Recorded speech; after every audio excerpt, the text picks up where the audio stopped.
Good morning. Good morning. How the devil are you doing this fine day? I've just said good morning to John Fitzmaurice and I can't actually see him in the chat. Ignore that. I pressed the wrong button. Morning, everyone. How are we doing? Got a good show for you today. We have got dozers, we've got scrapers, we've got remanufacturing. We've got all the major plant food groups taken care of for you today. So plenty to show you. What do we have over here in the chat? Dan Cullen, how the devil are we? Well, I am very, very well indeed. I've basically been vegetarian this week, not out of any sort of plan, but had a bit of as you know, had a funny stomach last week, so been taking care of the diet. Do you know what? I've really quite enjoyed it. I had what my wife referred to as a Buddha bowl. I don't know, a bunch of different sort of veggie type things last night. Absolutely fantastic. Recommend it. Do you know, I think you kind of get, the older you get, I think, the more you become just lazy with food. So, I tend to eat, sausages and shepherd's pies and stuff like that, which I love all of those things. But you end up eating the same thing time and time again. What I had last night, what I had the night before, and the night before that, completely different. Yeah, absolutely love it. Gary is enjoying my new hat. Do you know what? It's weird. I mean, I love the hat. I was absolutely over the moon when the good folks at Spanner gave it to me. The number of comments I've had on this hat. At ConExpo, I even had somebody asking if they could buy it. Seriously, yeah. I'm very, very pleased with it indeed. Yes, has Chris shit the bed? Because Chris Ford, who, how to describe Chris Ford? Tardy, I think would be.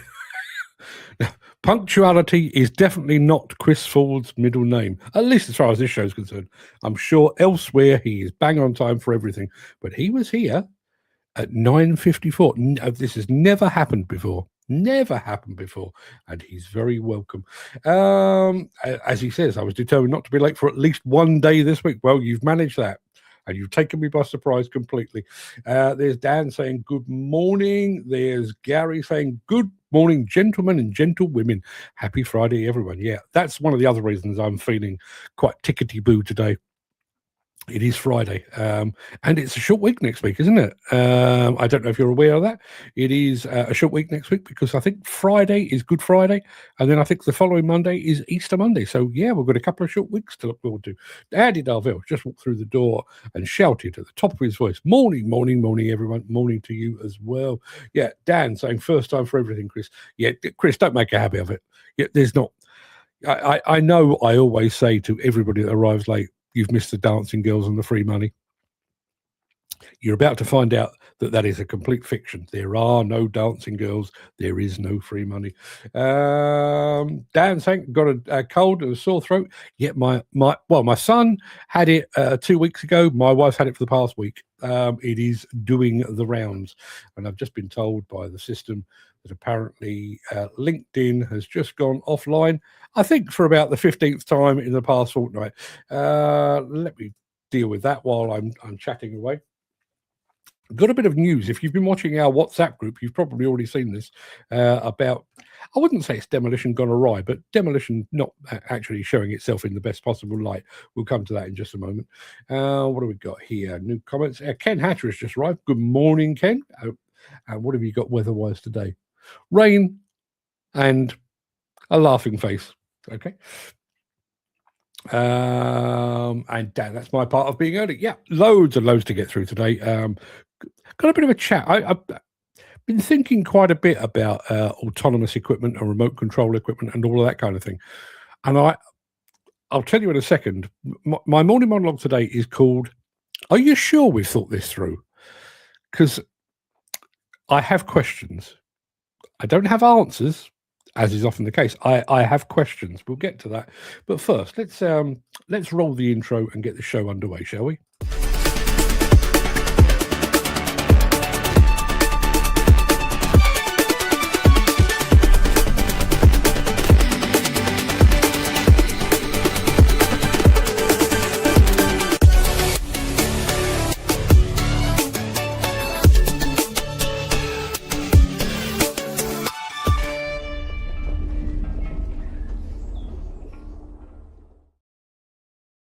Uh, just had a press release come through here from JCB. It's literally landed while that intro was playing. It says here, JCB is leading the way for on-site carbon reduction by approving a 100% renewable biodiesel fuel for use in its range of X-series tracked excavators. The company is set to become the first in the industry to deploy the use of B100 biodiesel in tracked excavators sold in Europe. The fuel, which is also known as fatty acid methyl ester, FAME, is derived entirely from renewable biological sources, and it can be used in the newly manufactured JCB 140X, 145XR, 150X, 220X, and 245XR models from June of this year. No mention of the 370X. I'm not entirely sure why that would be. But yes, JCB have just adopted biodiesel. Or biofuel, biodiesel, they're calling it. Bit of breaking news for you there. Mark Whiting has just arrived. Morning, Mark. Good of you to join us. I shall press your button right now because otherwise I will forget it. So yes, let's crack on with what we've got in the show for you today. It is Friday the 27th of March. Welcome to the Breakfast Show. I am your host, Mark Anthony, the Walrus of Demolition, the Lord High Chancellor of live streaming, the authentic voice and the not entirely popular voice of the global demolition industry, and that's about to continue in just a moment. In today's show, Komatsu dozers on display at ConExpo 2026, K-Tec lifts the lid on its latest scraper, multifunction Mecalac, and XCMG climbs aboard the remanufacturing bandwagon. And as I've already pointed out, today's morning monologue, are you sure we've thought this through? Who pays? Who pays when technology fails? Yeah. So, Ken Hatter is saying their engine not Cummins. So, okay. So is the 370X running a Cummins engine? That would make sense. That would make a lot of sense. Pitching cages to drop into 20-meter deep piles for a tower crane to be erected on later. See? Even as you're joining in the chat, there is industry taking place, literally in our midst. Gary Muirhead says, going for an Indian meal this weekend with the family. Do we have any recommendations other than the usual stuff? And no korma, please. Frankly, I am a fan of all Indian food. I'll eat anything. I do love me a thali, but personally, you know, sometimes you get in a restaurant and you just think, I just want a load of food. In that instance, chicken tikka biryani, big pile of chicken, big pile of rice, vegetable curry on the side. That's my go-to. I vary occasionally, but that is my go-to. If that helps at all, I reckon you had that recommendation here first. And after all that, I missed the start. See, Chris, you, like me, peaked too early. Got in early. It was all over and done with.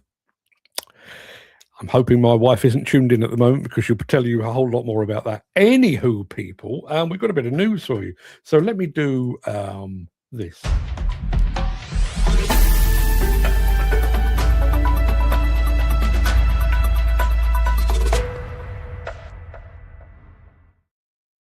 Yeah, if you were watching our WhatsApp group this morning, you will already be aware of this. This is news about Anglia Square demolition choking Magdalen Street with dust. This is over in Norwich or thereabouts. Fears have been raised. Don't you love the way they write these?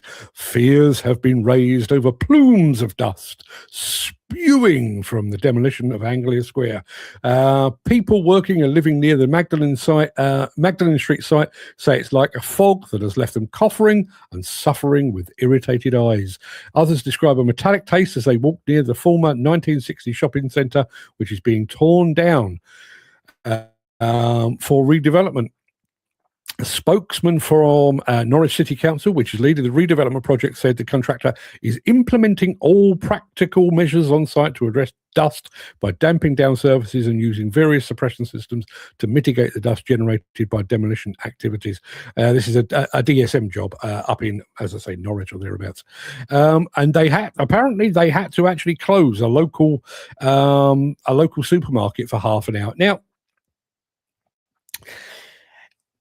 you know, it's news, you know, and you might argue that DSM would know better, and maybe they should, and so on. But on this show, 2 days this week, we've been talking about the strength of the wind. We had, for about 36 hours, we had seriously high winds around these places. And I listen, I'm well aware of the needs for dust suppression and everything else, but is that not a bit of a storm in a teacup? Is demolition and wind not just a bad mix? Ken Hatter is going for the chicken biryani. Fine choice. Andy Thornton is here and present, and he says, good morning, Andy. And Gary Muirhead, dust suppression companies, get yourself down. There may be a sale. They've got dust suppression on the site. I've seen it. It is there. The problem is, particularly when it's windy, dust suppression systems have a nasty habit of just making things a whole lot worse. They just pick up dust-laden water and throw it down the road. So you end up with cars that end up grey at the end of the day, and people with dirty curtains in their front room and stuff like that. It's a bit of a minefield. We're suffering with wind here. Mind you, I did have a big breakfast. Yeah, I was actually going to say, I was going to say it was as windy as my dog after curry night. You beat me to it, Andy, but yes, it has been windy. I think it's been blown up, if you'll pardon the pun, out of all proportion. But I do try wherever possible to speak in defence of demolition. So yeah, if anybody knows any better, please let me know. Anyway, let's as I say, we've got dozers, we've got scrapers, we've got all manner of stuff to get through today. So let's start with a bit of Caterpillar, and then it's Komatsu time.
Yeah, just going back to that JCB biofuel story, there is a photograph to illustrate it. There you are. That is what it looks like.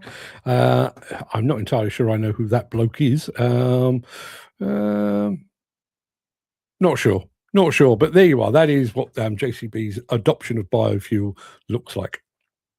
Interesting news. Anyway, we're going back to ConExpo and Las Vegas and all things Komatsu related. In fact, not all things Komatsu related. We're focusing specifically on their dozers.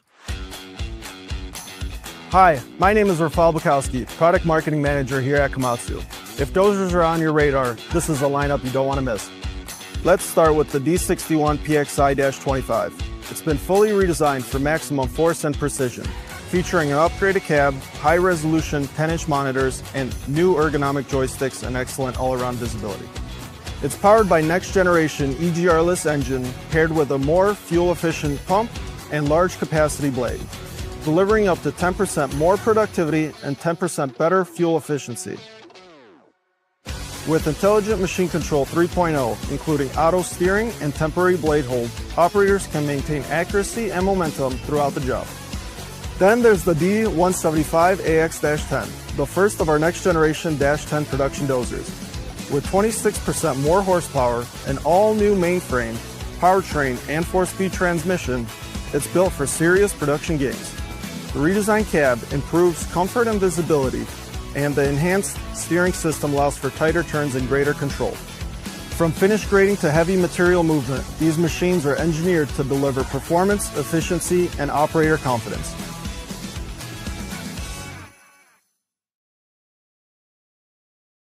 Gary, I agree 100%. They do make a damn good dozer. Yeah, Komatsu do make a damn good dozer. Now, Dan has a question to which I don't have an answer because I don't understand the question.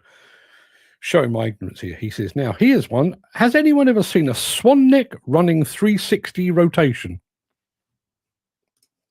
I think they're an interesting concept. What is? I don't know. Are you calling it something that I don't call it? Have I missed something? I honestly don't know. Dan, clarify if you would, unless anybody else would like to explain what the hell is going on about.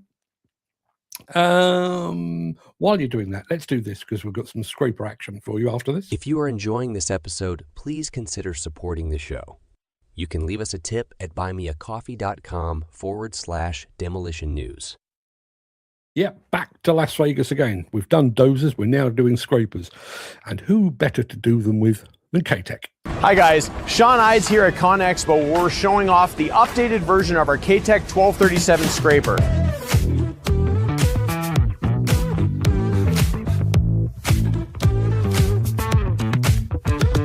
The new version has an option to add sideboards to get you up to 40 cubic yards for material that's lighter weight, but you need that extra capacity for.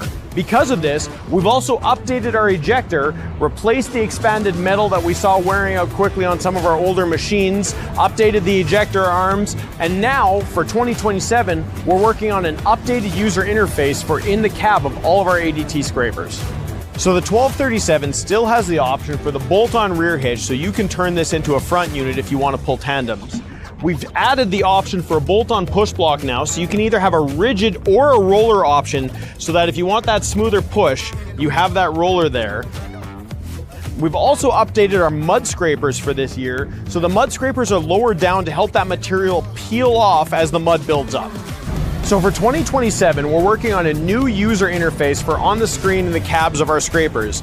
One of the main features of this is the ability to see where your scraper is, including the lift position, your gate position, and your ejector position. So using position sensing cylinders, you can now see exactly where your scraper is at all times. We've also updated our load count algorithm and our weighing capabilities and put all of that data up into the cloud with our telematics system. So now at the end of the day, you can see how many loads you've done, how much material you've moved, and how long it took you to do it. So that's some of the new features on our 1237 as we work to continue to improve an already excellent model. If you have any questions about the new features like telematics or a roller push block, or some of the future stuff we're working on like our user interface and position sensing cylinders, feel free to reach out and talk to our dealers or come check us out at ktec.com.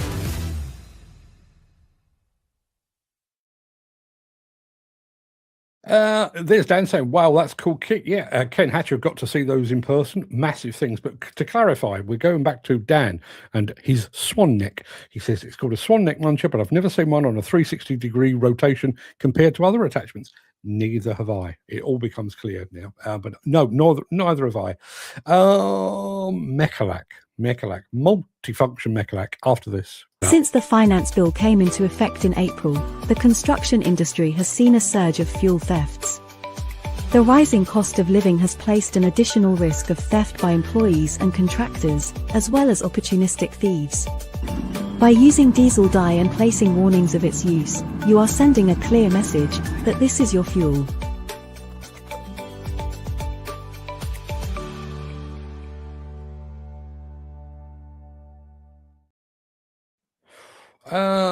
Jim Turner says, do you mean the drawbar on trailers and scrapers? I think he was talking more about attachments. He's talking about munchers rather than trailers and scrapers. Gary Muirhead says, a factory tour to K-Tec is well overdue. Oh, there's so many places I'd like to go. I mean, I'd still like to think that before I hang my boots up, I will get to China with one of the major manufacturers. I'd love to go and see XCMG in the flesh, but K-Tec would be fantastic. One of the things at that point on that video, though, which I'm going to be talking about autonomy and various other bits and pieces in the monologue today. I feel slightly, I don't even know what the word is. I feel slightly, about the notion of applying technology to a scraper. To my mind, the scraper is kind of, one of the reasons I like it is kind of a nostalgic throwback to proper muck shifting of old. And I'm not entirely comfortable with applying technology to it. I realize it will have benefits and all of those things, but it just feels a bit wrong. it feels a bit like going to an auction and buying yourself an old, an Aston Martin DB4 from the 1960s, and then having it fitted with a hydrogen engine. Please don't do that. It's not right.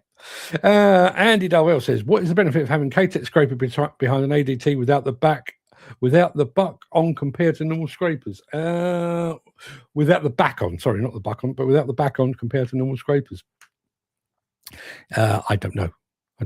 Is it an idea of maximizing fleet utilization? I don't know. I mean, I guess you are. You're not exactly reducing machine, are you? Yeah, good question. Dan says, very true. I'm saying many things in construction, losing the old sense. Yeah, listen, I don't mind the idea of an autonomous dump truck, hacking around in a quarry in the outer limits of Australia. I'm all for that, and I think it's cool and it's sexy and everything else.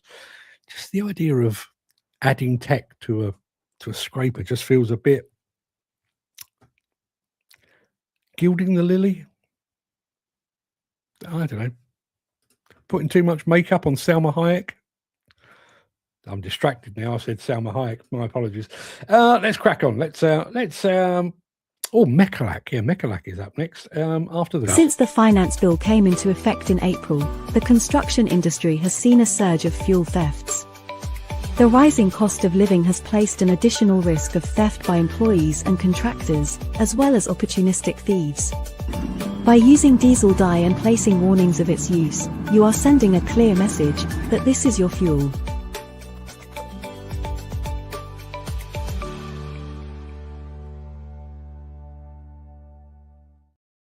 And he says it's a longer vehicle with a trailer behind an ADT compared to a regular scraper. And do scrapers have more power than ADTs? I would guess not, as they're towed, but I don't actually know the answer to that. If anyone would like to throw in their 2 pence, that would be good. There are certain words that I associate with certain equipment manufacturers. When I think of Caterpillar, I think of reliability. When I think of Volvo, I think of technology. When I think of Mecalac, I think of versatility. This is why.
There you are. That's Mecalac for you. Yeah, we're talking remanufacturing in a moment. I'll tell you more about it when we get there. Hang on a second.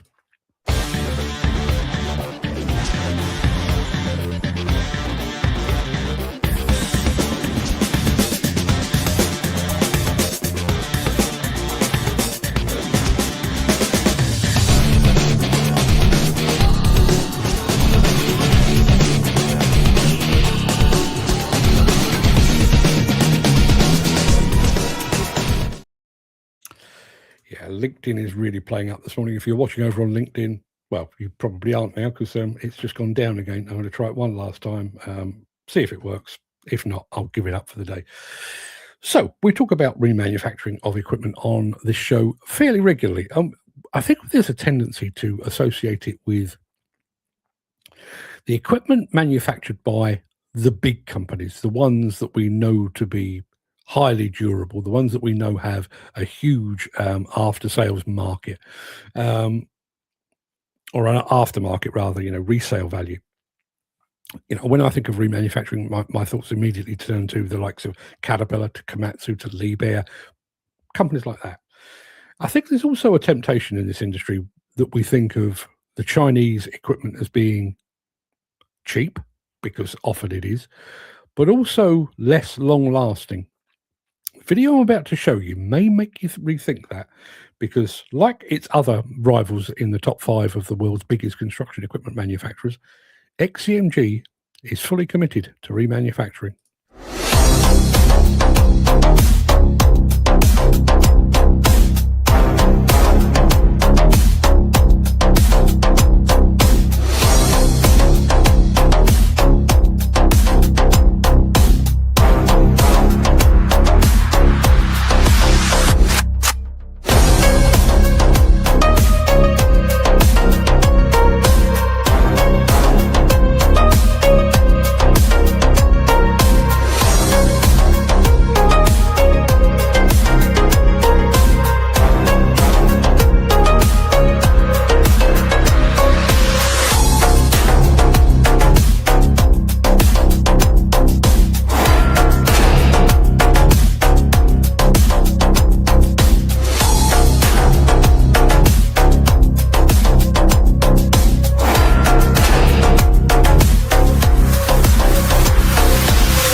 I don't know whether things went all Bollywood at the end. I was enjoying the first tune, and then they decided to go all... That was my Bollywood, by the way. What do we got here? Gary Muirhead says, I think Lugong are doing the same. This thing must have been a Nissan Sunny in the past. You're still enjoying it, Gary, are you? Yeah, I bet.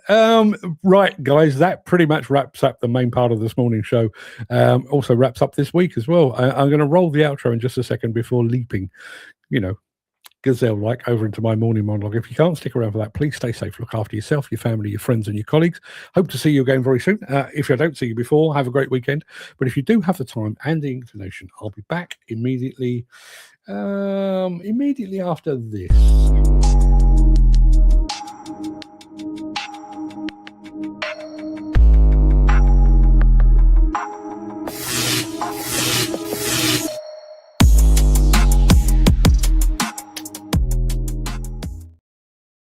In February of this year, a California judge, unbeknowingly, possibly altered the landscape of autonomous transport when he upheld a $243 million lawsuit against Tesla. The case centered on a 2022 collision where a Model 3 Tesla operating on a partially automated system failed to detect a concrete median, causing it to crash into a parked car and killing the 2 people that were inside a parked SUV. For years, the industry has shielded itself behind the fine print, arguing that the presence of a human in the driver's seat was the final failsafe. But this verdict suggested otherwise, that the manufacturer must own the catastrophic failures of the present. And that landmark ruling serves as a chilling prologue for the construction industry. When a 2-ton Tesla hits a barrier, it's a tragedy. But when a 40-ton autonomous excavator runs amok because of a sensor glitch or a line of corrupted code, we're no longer talking about an accident. We're talking about a catastrophe. The transition from human-operated to technology-reliant machinery is creating a fascinating, if somewhat murky, legal and ethical minefield.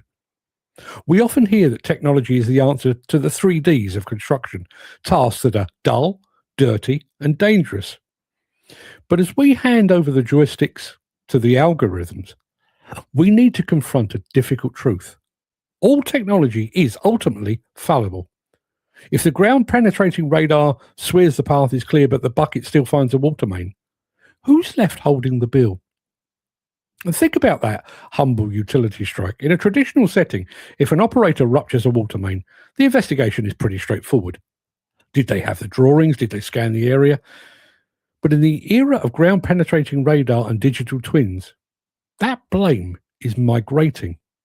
Now, GPR, or ground-penetrating radar, is a marvellous tool, but it's not infallible. It struggles in highly conductive clay soils, and it can be fooled by varying moisture levels. Legally, a digital survey is often treated as an opinion rather than a hard fact. If a contractor relies solely on a glowing green light on a tablet, and ignores the fundamental safe digging practices, such as using vacuum excavation near suspected lines, the liability remains firmly with the human contractor. You can't sue the radar for being unable to see through wet clay, but a court will certainly penalise a firm for failing to provide a robust, multi-layered system of work. And that challenge becomes even more acute with human form detection systems. Modern kit is now equipped with AI eyes designed to spot a high visibility vest and halt the machine instantly. And it sounds foolproof until it isn't. These systems are aids, not replacements for exclusion zones. In the eyes of the law, the technology is merely an extra layer of armour, but the contractor is still the one in the firing line. Should an autonomous machine truly run amok, we enter the realm of the liability triangle: the owner, the manufacturer, and the third-party tech provider. In the past, the operator was the easy scapegoat, but today we have vicarious liability where the employer is responsible for the employee's actions. But that only applies if there's a human in the cab. In a fully autonomous scenario, the black box data becomes the star witness. If the telemetry logs show that the machine misidentified its surroundings, the focus shifts to product liability. We're moving away from ensuring a person's behavior and towards ensuring an algorithm's performance. If a software bug causes a catastrophic event, the insurer will likely pay the victim immediately, but then subrogate, which is a polite legal term for sue the living shit out of the technology provider. The software engineer in a Silicon Valley office may suddenly find themselves legally tethered to a construction accident in the north of England. And to understand where all of this is going, probably good to look at where we are. There's a fleet of Zoox taxis operating in Las Vegas that provide the closest live analog for what we can expect. Their safety record is statistically impressive, but it is punctuated by edge case errors. In early 2025, Zoox had to recall its fleet after a collision caused by an inaccurately confident prediction. The AI on board assumed that another vehicle would behave logically, and it didn't. And that is the autonomy paradox. Machines are excellent at following rules, but construction sites and demolition sites are places where rules are frequently bent by the unpredictability of nature and human improvisation. An autonomous dozer might be 66% safer at reversing than a tired human, but it lacks the gut instinct to know when a situation feels wrong. Ultimately, this shift is reflected in insurance premiums. We're already seeing a safety dividend for well-managed autonomous fleets, discounts of up to 20% for those who can prove that the sensors are perfectly maintained and their software is up to date. But that is offset by what some are calling the tech tax. Cyber risk is no longer an optional add-on, it's mandatory. A hacked excavator is effectively a 20-ton remote-controlled weapon. Insurers are now demanding timestamp data transparency. In the UK, the concept of no user in charge or NUIC operator is becoming the standard. If you want to run a site without humans in the cabs, you need to hold a specific license and accept that you are responsible for the digital health of your fleet. The ultimate lesson from the Tesla verdict and the Zoox recalls is that technology does not absolve us of responsibility. It merely changes the nature of our vigilance. We can't simply set and forget. The most successful contractors in the next decade will not be those using the most advanced robots, but those with the most robust human-in-the-loop protocols. We need to treat autonomous machines like highly talented but incredibly literal-minded apprentices. They need constant supervision, clear boundaries, and a rigorous maintenance schedule that treats a dirty sensor with the same urgency as a hydraulic leak. The machines may be getting smarter, but the accountability still stops with us. Whether it's a water main in Wigan or a concrete barrier in California, the law is making one thing very, very clear. You can delegate the task, but you can never truly delegate the blame. The future of physical construction may be autonomous, but the responsibility, as it always has, remains stubbornly with us humans. Thought I'd take a different approach to that subject because, we do appear to be barreling down the road of autonomy. And I do wonder, whenever I talk about autonomy, I question whether the manufacturers of the equipment that is autonomous or the platforms behind them, the software platforms behind them that allow autonomy, I wonder if they have considered the ethical implications of potentially rendering people jobless. But I also wonder if anybody is asking the question about the legality, should things go awry. People make mistakes, but machines can make mistakes as well. That case with the Zoox taxis, I never had the pleasure of actually going in one, but they were. Ken Hatcher will tell you if he's still here. They parade up and down the Las Vegas Strip, and they're driverless. Don't even have a steering wheel in them. They're a bit like a little greenhouse on wheels, and you climb aboard and you entrust your safety to those. And they have an exemplary, a really exemplary safety record. But the car behaving in a non-logical manner that I referred to in that spiel was basically the AI was approaching another car. The lights were green, and the AI kind of extrapolated green light, car in front, car will move. Car did not move. Car stopped. Zoox taxi hit it up the rear end. No injuries. It wasn't a big deal, but it did require them to go back and think again. They took all of the taxis offline, took them all off the streets, and then reintroduced them. As I say, exemplary safety record. But you think about that. You set your autonomous excavator to do a certain thing, and then something happens on that site. It might be an encroachment by a human being. It might be another machine getting too close. One of the things that I remember very vividly from the last Bauma was being shown the technology behind an autonomous wheel loader that was being introduced by or being showcased. It was a concept machine being showcased by Liebherr, and it can calculate the best approach into a pile, and it doesn't just do the same route every time. It will go in that way one time and that way another time to make sure it gets maximum bucket fill. It's scanning the ground, looking out for dropped boulders and that kind of thing, and it navigates itself, and it's very, very good at doing it. There's one problem with it: if it snows, it's blind, because when everything is the same color, the AI just goes, "What?" Think about that. And I mean, I've never actually asked this question, and maybe I should do. I mentioned human form detection systems there.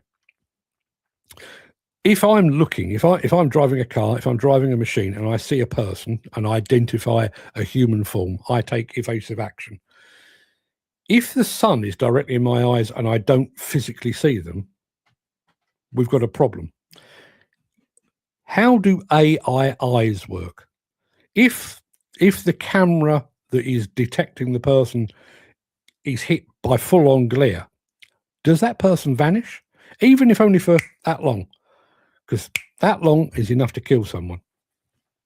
And then who is to blame?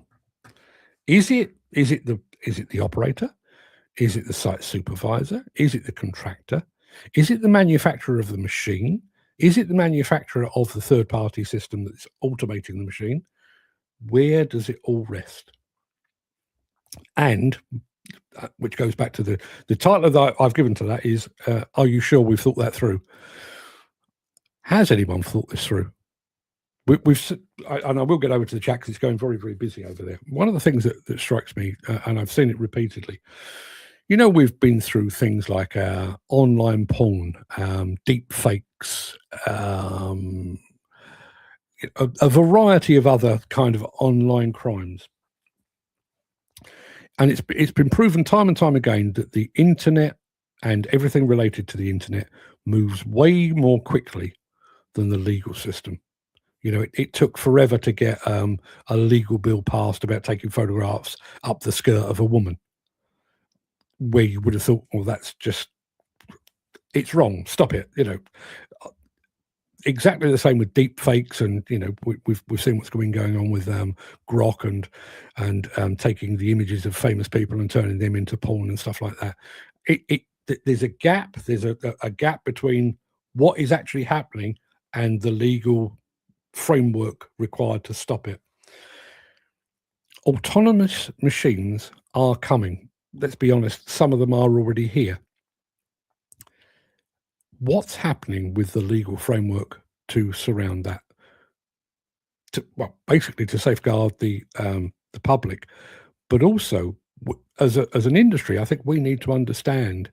If you think, well, I'm weighing it all up. If I go fully autonomous, we won't have people going off sick. We won't have people requiring maternity or paternity leave. They won't need holiday, and it all sounds very, very positive.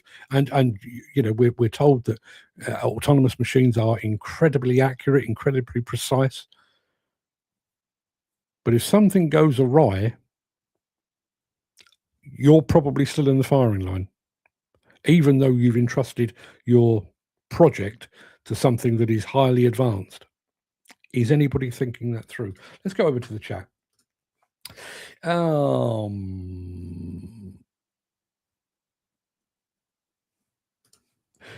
Going back to the XCMG video, I like the second tune more. Sounds quite Greek. I thought it sounded Indian. I may have to listen to that again and do a bit of a Zorba thing. When you can't see both my arms, you can't really see what I'm doing, can you? Now you're talking. I can't see this working construction. Sensors are known to be incapable. Well, I think sensors are known to be very, very good, but it only takes one. It only takes one. And I'm going to say good morning to Mick Norton, who's just joined us, bizarrely over on YouTube. Is that because LinkedIn is not playing sensibly? Possibly. Going back to Dan's point here, about sensors being incapable. As I say, I wouldn't necessarily agree that they're incapable, but they, like all things, they are fallible. What I've been talking about there is kind of the extreme example about, an accident happens because a machine runs amok. We said earlier in the week about the way that technology is kind of replacing some of the tasks that we do. And one of those, I think, is pre-start checks. We used to, pre-start checks were a daily thing, sometimes more than daily, that we physically had to do. And I think more and more those are being entrusted to sensors and software systems and telematics and everything else. I'm sure the manufacturers have been sensible enough to cover themselves in the terms of their warranty. But if you've got sensors monitoring your engine performance, and you fire her up in the morning and the screen says status all good, green lights all around, big thumbs up on the screen, and you're good to go. But one of the sensors isn't functioning properly and it's missed something, and there's a big fucking bang and your machine engine blows up. Who's to blame there? Now, as I say, I would imagine the manufacturers being, they're multi-billion pound organisations with huge legal departments. I'm pretty damn sure they will have covered themselves and said something along the lines of, the sensors will take care of things, but it still requires human intervention. You still need to do that. They will have covered their arse, in other words. But where do you stand with that? If you've completely, abdicated. You've completely abdicated responsibility for the smooth running and continued running of your engine, your transmission, your undercarriage, whatever it might be, to an all-seeing AI, not an all-seeing AI, an all-seeing AI, and something goes pear-shaped. Where do you stand? And LinkedIn really, I'm giving it up. It's gone wrong 3 times today, and I'm not going to bother anymore. There's Mick.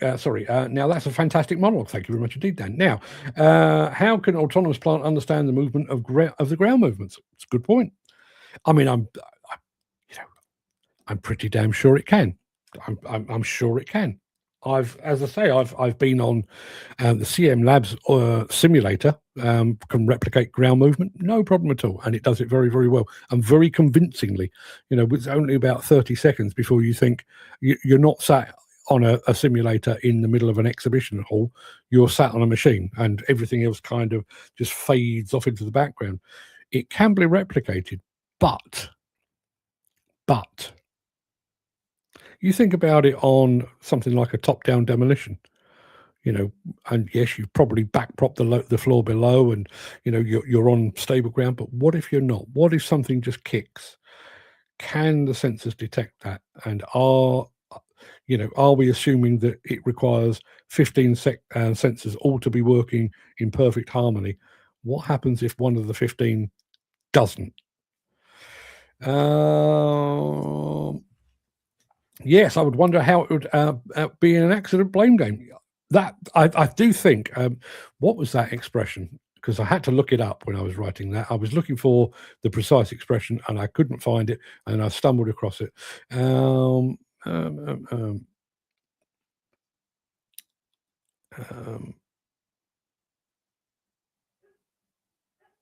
can't remember the expression I used. Subrogate. Yeah, subrogate. So in other words, there's a catastrophic event and your insurance company says, here's some money. We're paying out because it's very, very complicated. And at that point, they then go balls out to sue the technology provider to get their money back. Subrogate, that was the word I was looking for. Maybe that's the way we're headed. And as an industry, are we aware of that? Are we covered for that? Are we happy to accept that? We need to treat autonomous tools as a form of mechanical autism. They seal the world in literal terms and can only handle the environment based on their parameters. It's very true. I realise that some of these systems are self-learning. They will gradually, become accustomed to a site, an application, to a rhythm and everything else. And they, as I said, with the Liebherr system, it can vary and it can look around and it can modify its actions according to what it sees through its AI eyes. But I think that mechanical autism, I think, is very, very good. And I realize there are plenty of people in this industry that suffer from mechanical autism. Do this, do that, don't do that, and that's all they can do. They won't ever think outside the box.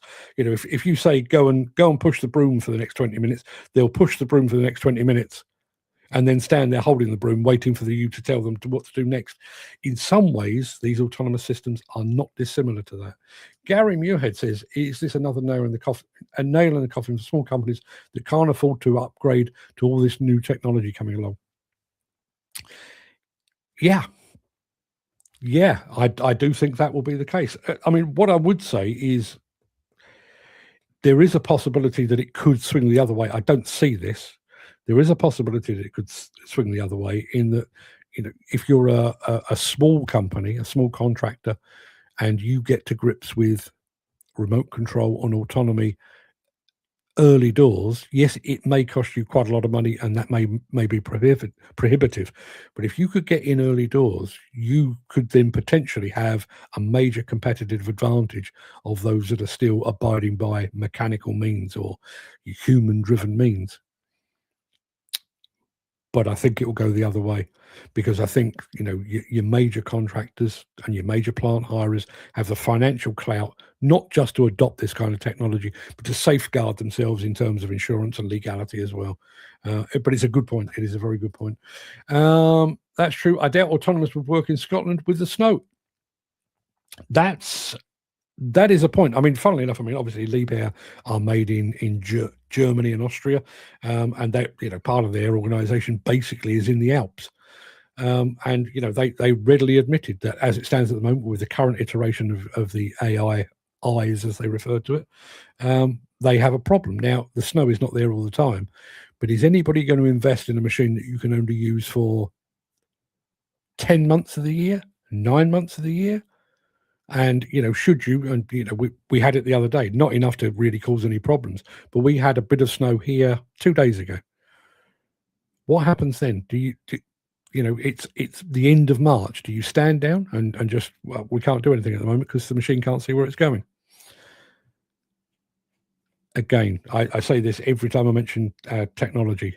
This is the worst it will ever be. I'm sure there will be, at some point in the not too distant future, an AI and autonomy system that can work perfectly happily in the snow or the dust or the fog or whatever it might be. I'm sure that will come.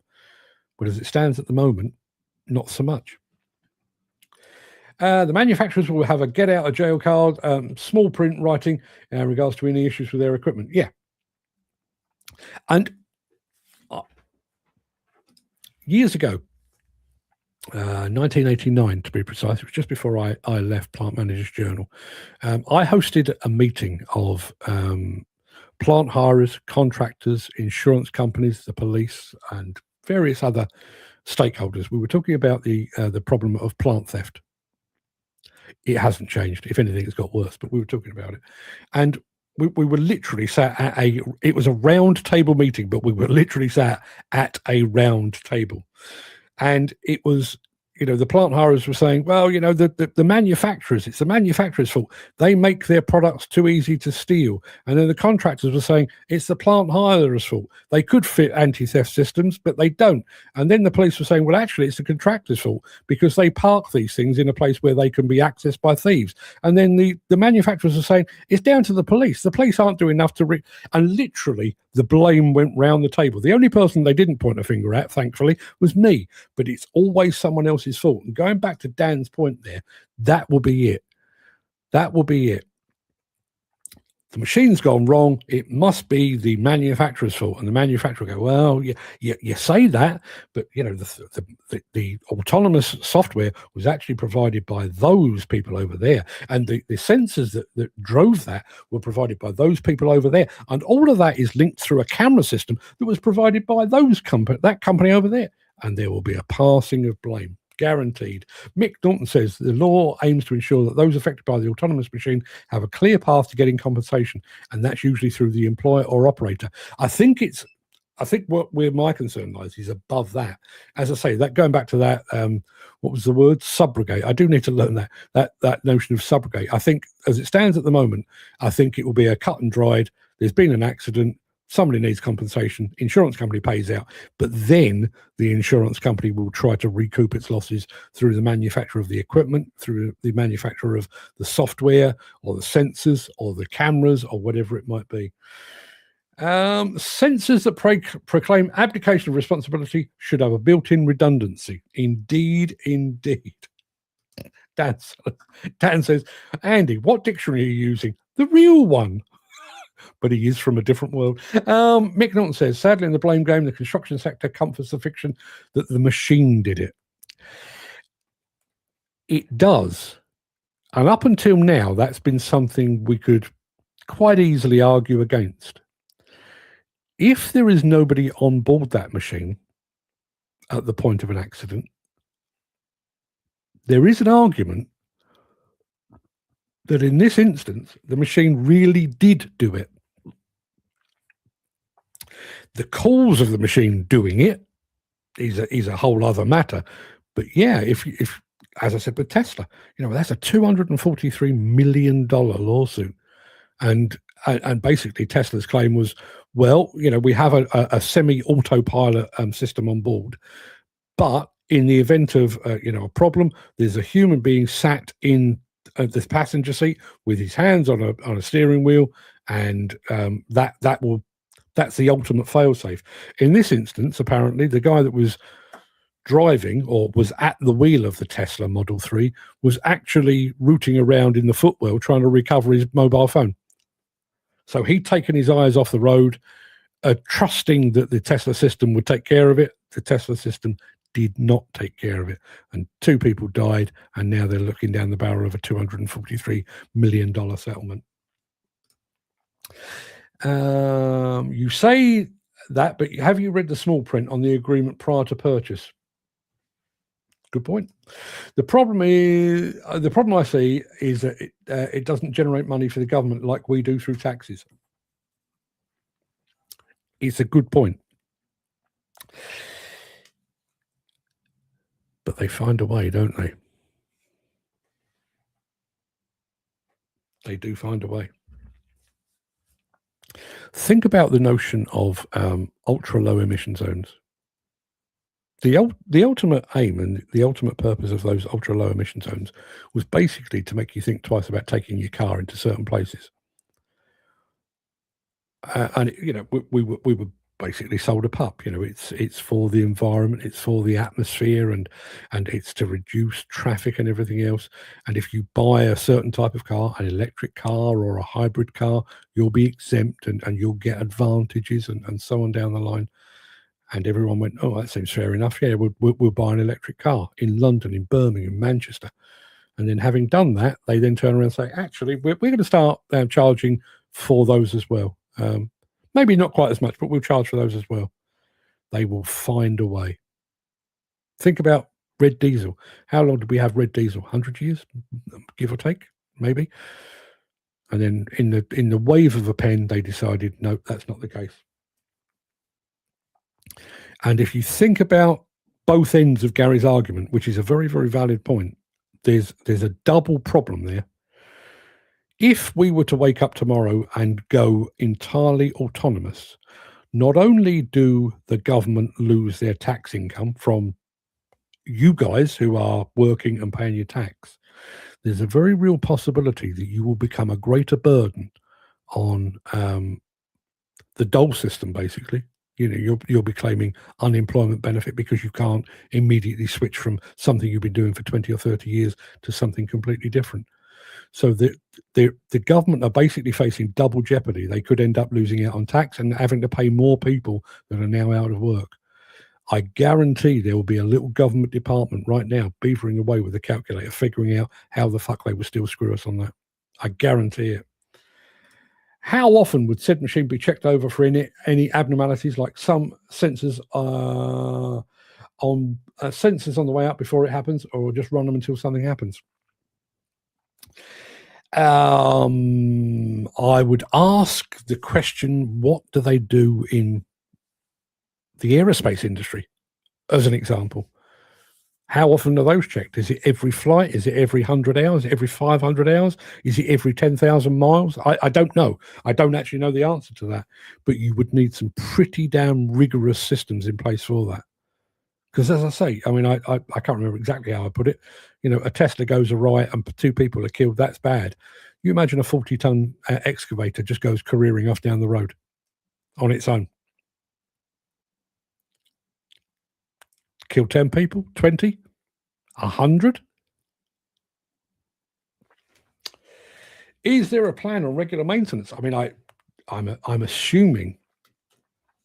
I mean, listen, you guys are at the sharp end. Are you required to check over any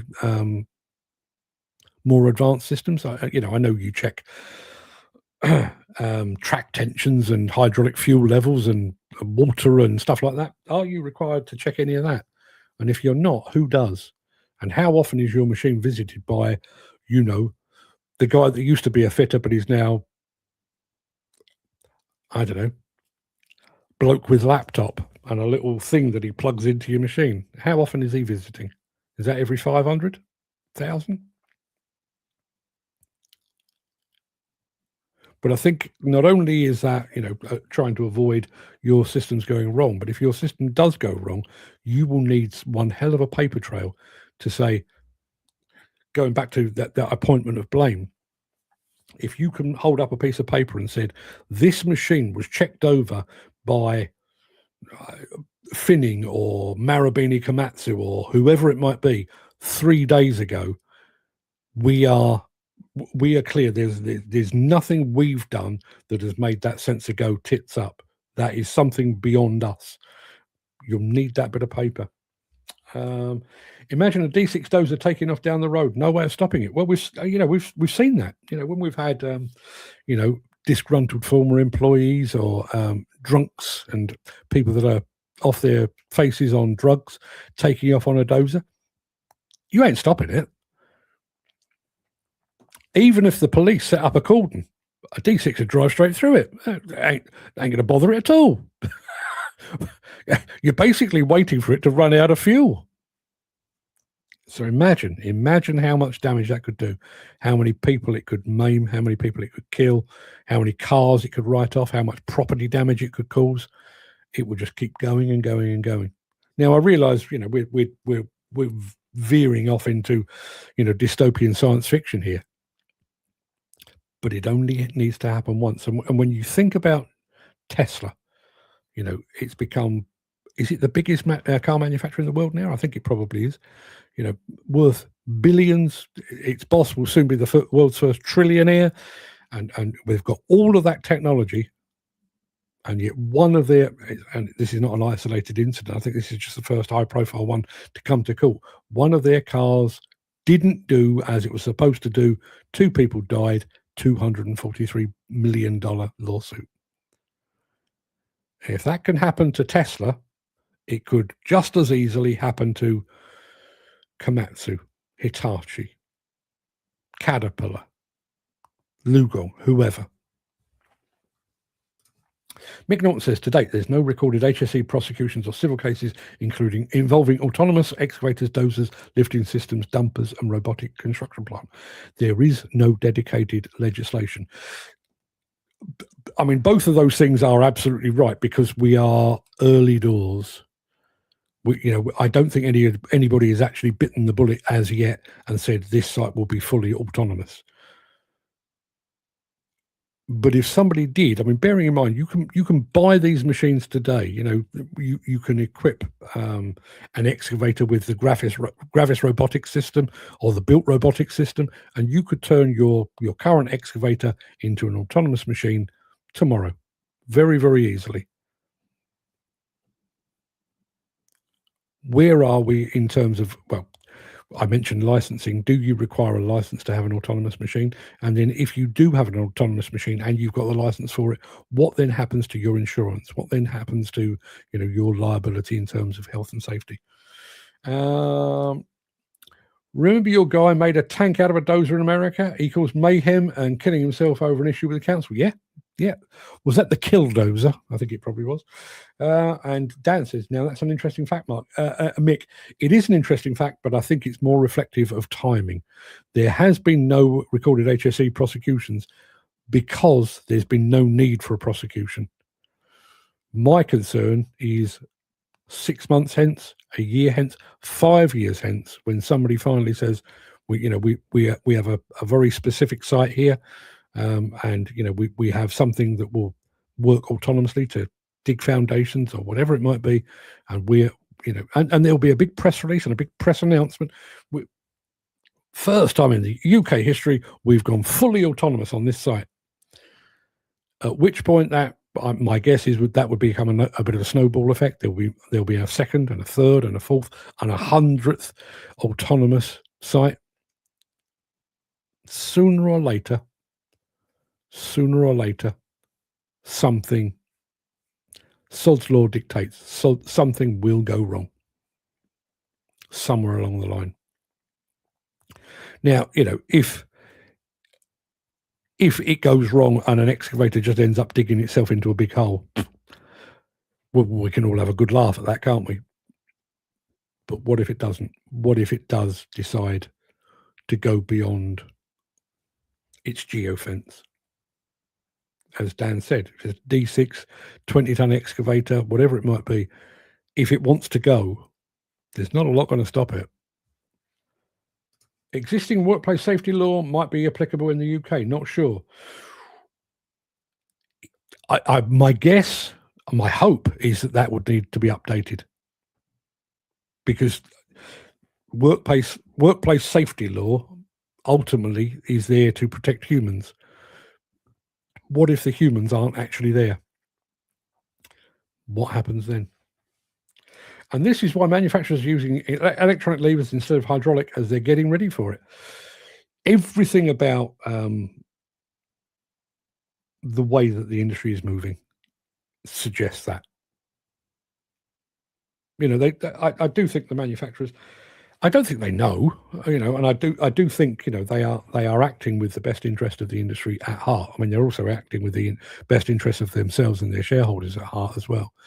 But, the experience here in the UK and certainly in the States, speaking to a lot of people over at ConExpo, the biggest challenge facing this industry, both sides of the Atlantic, are a lack of operators.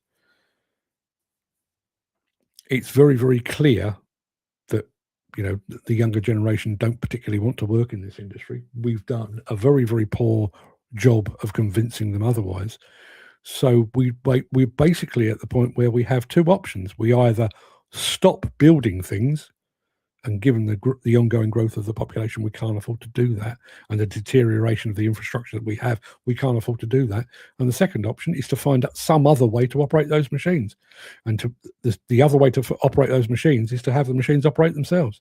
Like Dan says, every arrow points to that as the direction of travel. That sooner or later we will start to see the arrival, probably first, of remote control, operated from a porter cabin just up the road a ways or whatever it might be, and that will basically lay the groundwork for autonomy. And please don't misunderstand. As somebody that enjoys technology and is always looking for new things to write about, I welcome I welcome the arrival of our autonomous overlords. But where we find ourselves today, we have possibly a quite brief window in which to prepare ourselves from a legal standpoint, from an insurance standpoint, from a safety standpoint, from a training standpoint. We have a fairly brief window in which to make ready for the arrival of our autonomous overlords. And I wonder if we are using that time wisely. I've seen nothing to suggest that we are. As somebody said earlier, I think Dan was referring to the checking of sensors. This industry has a nasty habit of, we'll keep doing it until something goes wrong. As I say, if a sensor goes wrong and the machine just goes, I don't know where I am, I'm going to stop. No biggie. And we can all point at it and laugh. If the machines take on a failed sensor or failed bit of software, is, I'm just going to go down the road and I'm going to keep going down the road until I run out of fuel, then we have a problem. Anywho, people, that will do us for the whole week. That will be available to read over. It's available to read. It's already happened. It was already scheduled. It's available to read over on Demolition Insider over on Substack. You can go and read it there. Enjoy. Nick says, yesterday saw an advert from a Canadian employer seeking applications from home-based operatives wishing to apply for the job of operating dozers by remote control.